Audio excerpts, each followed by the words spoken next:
বন্ধুরা, আজ আমি আবারও চলে এসেছি আমার রান্নাঘরে। সকল বন্ধুদের আমি আমার রান্নাঘরে স্বাগত জানাই। আজকে আমি বানিয়ে দেখাবো পেঁয়াজ পকোড়া। এই বর্ষার দিনে সকাল হোক, বিকেল হোক বা সন্ধ্যা, পেঁয়াজ পকোড়া চলতেই পারে। আমি পেঁয়াজগুলো বেশ পাতলা পাতলা করে কেটে রেখেছি, বেশ সরু সরু করে। ওর মধ্যে আমি দিয়ে দিলাম আদা, লঙ্কা, রসুনের পেস্ট, 1 চামচ হলুদ, 1 চামচ জিরে গুঁড়ো, 1 চামচ ধনে গুঁড়ো, 1 চামচ কাশ্মীরি লঙ্কার গুঁড়ো আর পরিমাণ মতন নুন। নুন কেউ কম কেউ বেশি পছন্দ করেন। পকোড়ার জন্যে সবচেয়ে জরুরি হচ্ছে বেসন। এবার আমি 250 গ্রাম পেঁয়াজ নিয়েছি, তার মধ্যে আমি বড় চামচে 4 চামচ দেব বেসন।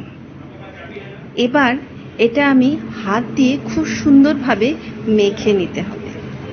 দেখুন, খুব সুন্দর মাখা হয়ে গেছে। এবার আমি ওভেনে কড়াই চাপিয়ে দিয়েছি, তেল দিয়ে তেলটা গরম হলেই এইভাবে আমি পেঁয়াজ পকোড়াগুলো তেলের মধ্যে দিয়ে দেবো। ব্যাস, ওলট পালট করে লাল লাল করে বেশ ভেজে নিলেই হয়ে গেল আমার পেঁয়াজ পকোড়া। পেঁয়াজ পকোড়া বেশ কুরকুরে হয় খেতে। অনেকে বেসনের সাথে চালের গুঁড়ো কিছুটা দেয়, তাতে আরও ভালো হয় কুরকুরেটা। আমি দিইনি, কিন্তু এতেও খুব সুন্দর হয়। এরকম লাল লাল করে ভেজে নিয়ে আমি সব পকোড়াগুলো রেডি করে নিলাম।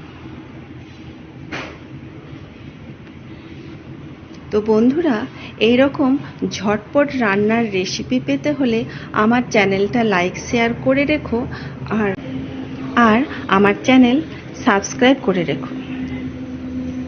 তো বন্ধুরা, আমার পকোড়াগুলো বেশ লাল লাল করে ভাজা হয়ে গেছে।